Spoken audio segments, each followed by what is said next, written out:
saya Jesslyn Jenny dari kelas 11 IPS. Nah, sekarang saya akan menjelaskan potensi sumber daya alam yang ada di Jawa Timur. Jawa Timur merupakan salah satu provinsi dalam wilayah negara Republik Indonesia. Provinsi Jawa Timur telah menjadi bagian dari negara Republik Indonesia sejak awal kemerdekaan, tepatnya setelah ditetapkannya 8 provinsi di Indonesia pada tanggal 19 Agustus 1945. Pada saat itu, Suryo diserahi amanat untuk menjadi gubernur pertama Jawa Timur. Nah, mengenai nama Jawa Timur ini, karena provinsi ini menempati wilayah paling timur di Pulau Jawa. Provinsi Jawa Timur mempunyai 229 pulau dengan luas wilayah daratan sebesar 47.130,15 km persegi dan lautan seluas 110.764,28 km persegi. Wilayah ini membentang antara 111 derajat bujur timur sampai 114 derajat bujur timur dan 7 derajat lintang selatan sampai 8 derajat lintang selatan. Nah, ini batas-batas wilayah Jawa Timur, yaitu pada bagian selatan berbatasan langsung dengan Samudra Hindia, bagian timur dengan Pulau Bali, bagian utara berbatasan dengan Laut Jawa, dan bagian barat berbatasan dengan Provinsi Jawa Tengah. Nah, ini adalah peta Provinsi Jawa Timur. Sekarang saya akan membahas sumber daya kehutanan di Jawa Timur. Produksi kayu jati terbesar se-Jawa Timur berasal dari daerah Banyuwangi Utara dan Banyuwangi Selatan. Sedangkan produksi kayu rimba terbesar berasal dari daerah Kediri dan Jember.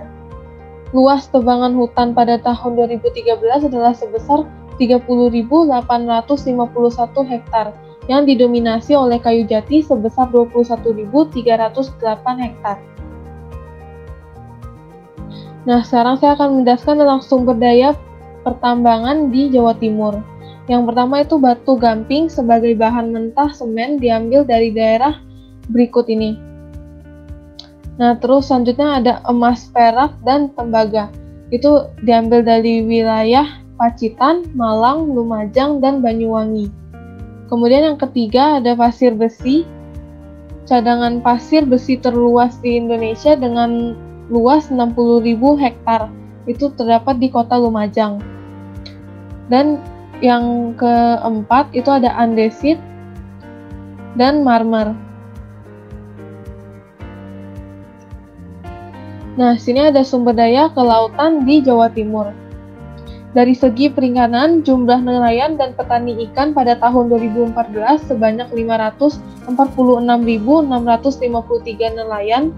Petani ikan nelayan yang terbanyak adalah nelayan petani ikan yang bergerak di subsektor perikanan laut. Alat penangkap ikan laut yang terbanyak digunakan adalah pancing sebanyak 4.938.047 unit. Total nilai produksi perikanan pada tahun 2014 adalah sebesar 15.420.428.783 rupiah. Nah, berikut adalah wilayah di daerah Jawa Timur yang dimana masyarakatnya memanfaatkan sumber daya alam kelautan. Yang pertama ada Kabupaten Tuban, yang kedua Kabupaten Lamongan, dan yang ketiga Pulau Madura. Sekarang saya akan membahas sumber daya alam pariwisata. Pariwisata menjadi bagian terpenting dalam meningkatkan devisa serta mampu menarik para wisatawan untuk berkunjung.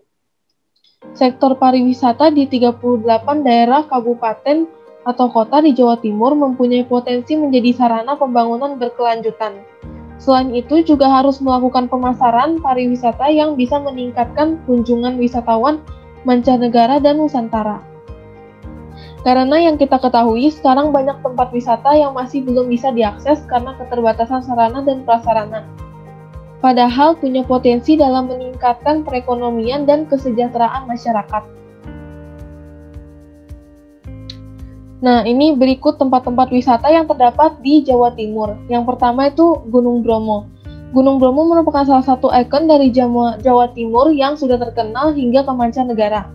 Setiap tahun ribuan turis asing dari kawasan Eropa berdatangan ke tempat wisata ini, terutama saat musim panas. Yang kedua yaitu ada Kawah Ijen. Terletak di kawasan Banyuwangi, kawah dari gunung tersebut terus mengeluarkan belerang. Banyak wisatawan yang datang ingin merasakan pendakian kecil sambil menyaksikan bentang alam yang menakjubkan. Yang ketiga yaitu ada Jatim Park. Taman bermain yang menawarkan puluhan wahana yang unik berada di Kota Batu. Wahananya cocok untuk anak-anak dan juga orang dewasa. Lalu yang keempat yaitu ada Museum Angkut. Tempat wisata ini menawarkan aneka koleksi kendaraan untuk angkutan dari zaman kuno hingga modern. Museum ini masih terletak di kawasan Kota Batu. Di museum ini terdapat aneka mobil, motor, hingga miniatur pesawat terbang. Nah, sekarang saya akan bahas tentang potensi sumber daya alam Jawa Timur. Di Jawa Timur memiliki potensi sumber daya alam yang sangat berlimpah, mulai dari pertanian, kehutanan, kelautan, dan perikanan, peternakan, perkebunan, hingga pertambangan. Potensi sumber daya alam tersebut digunakan untuk berbagai macam kegiatan, misalnya potensi dalam bidang pertanian, kelautan, perikanan, peternakan, dan perkebunan. Nah, berikut adalah permasalahan sumber daya alam Jawa Timur, yaitu yang pertama ada pembalakan liar. Pohon-pohon di hutan ditebang dengan seenaknya sendiri untuk keperluan pribadi tanpa izin. Terjadinya kasus pembalakan liar ini salah satunya disebabkan oleh alasan ekonomi. Keuntungan dari menjual kayu hasil hutan membuat orang melakukan pembalakan liar di hutan, apalagi penjagaan yang kurang ketat menjadi penyebab terjadinya pembalakan liar. Lalu yang kedua itu ada upaya pembangunan. Upaya pembangunan daerah di Provinsi Jawa Timur dihadapkan kepada berbagai kendala yang erat kaitannya dengan kondisi geografis, wilayah, dan karakteristik kawasan pantai selatan, pulau-pulau terpencil, serta kawasan rawan bencana. Lalu yang ketiga yaitu ada masalah sumber daya air. Terbatasnya sumber daya air di beberapa daerah, termasuk daerah perkotaan dan daerah yang potensial untuk mengembangkan industri yang berakibat terbatasnya kemungkinan pengembangan daerah tersebut. Nah, ini berikut adalah upaya mengatasi permasalahan sumber daya tersebut. Yang pertama itu adalah menyusun skala prioritas. Jadi, kebutuhan yang paling penting atau mendesak didahulukan, baru kepentingan yang dapat ditunda. Lalu yang kedua adalah bijaksana dalam memanfaatkan sumber daya alam. Sumber daya alam terlebih yang jumlahnya terbatas sebaiknya dipergunakan secara bijaksana untuk menjaga sumber daya alam tetap ada di masa depan. Lalu yang ketiga adalah memanfaatkan kemajuan teknologi. Kemajuan teknologi dimanfaatkan untuk mengurangi biaya pengolahan sumber daya alam. Lalu yang terakhir adalah melakukan eksplorasi sumber daya baru.